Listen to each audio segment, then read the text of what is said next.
बहुमत नहीं दिला सके मोदी, नेहरू के बराबरी से चूके। नरेंद्र मोदी की निजी और राजनीतिक जिंदगी के कई किस्से तो आपने सुने होंगे, लेकिन आज बीजेपी के लिए एक अच्छी खबर तो ये आती है कि एनडीए का आंकड़ा 300 के पार पहुंच चुका है, क्योंकि और भी कई सारे छोटे और निर्दलीय पार्टियों का समर्थन जो है बीजेपी को मिला, यानी एनडीए को मिला, और उसके बाद एनडीए की सीटें और ज्यादा बढ़ गई। इस वक्त की कुछ और राजनीतिक पॉलिटिक्स की खबरें देखिए आप। 1-1 लाख रुपए लेने उत्तर प्रदेश लखनऊ के कांग्रेस दफ्तर पहुंच चुकी है महिलाएं।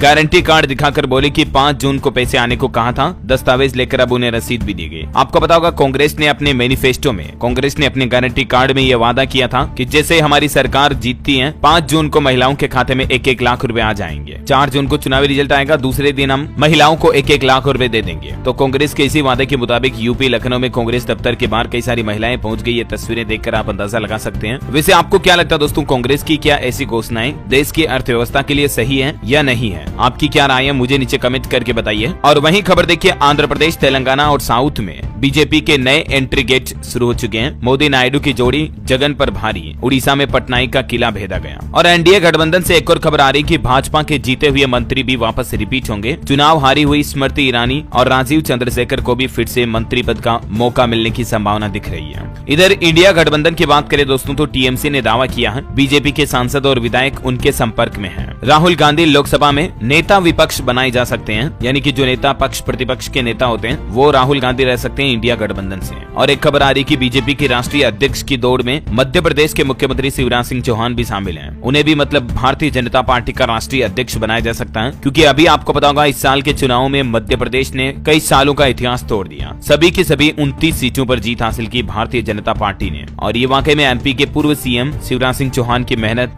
जो साफ साफ दिख रही है कि उन्होंने चुनाव में और लोगों के लिए हकीकत में कितनी मेहनत की और अच्छे काम किए, तभी मतलब एक भी सीट किसी और पार्टी की नहीं आई। मध्य प्रदेश में सभी की सभी 29 सीटों पर बीजेपी रही, जबकि उत्तर प्रदेश में इसके उलट खेला रहा। आपको पता होगा यूपी में तो हालात ये है कि अयोध्या में ही बीजेपी हार गई। इस मुद्दे की तो देश भर में चर्चा हो रही कि आखिर अयोध्या में बीजेपी क्यों हारी, जबकि लोगों की आस्था राम मंदिर का काम पूरा करवाया बीजेपी ने। तो वहां से जब ग्राउंड रिपोर्ट सामने आई तब पता चला दोस्तों कि वहां के लोग बोले कि हमने वोट मोदी के नाम पर दिए हैं, क्योंकि वहां जो लोकल सांसदों को टिकट दिए गए थे वो सांसद इस लायक नहीं थे। लोगों का कहना कि जिन लोगों को चुनाव में टिकट मिले खड़े किए वो लोग वोट देने लायक नहीं थे, और यही वजह है कि अयोध्या में भी बीजेपी को हार का सामना करना पड़ा। इसके अलावा भी कुछ लोगों को ये भी बात की शिकायत है कि वहाँ जो तोड़फोड़ हुई है विकास कार्यों के लिए, जो जमीनें हड़पी गई, उनका मुआवजा भी लोगों को समय से नहीं मिला। काफी परेशानियां हो रही है लोगों को। बहरहाल योगी आदित्यनाथ भी अब आज सभी अधिकारियों के साथ बैठक किए हैं और चुनावी हार की समीक्षाएं तो होगी इस बैठक में। साथ में अधिकारी कौन कौन से काम कर रहे हैं, कौन कौन से नहीं कर रहे हैं, बड़े अफसरों के कामकाज के ब्यौरे का भी रिकॉर्ड चेक करेंगे आज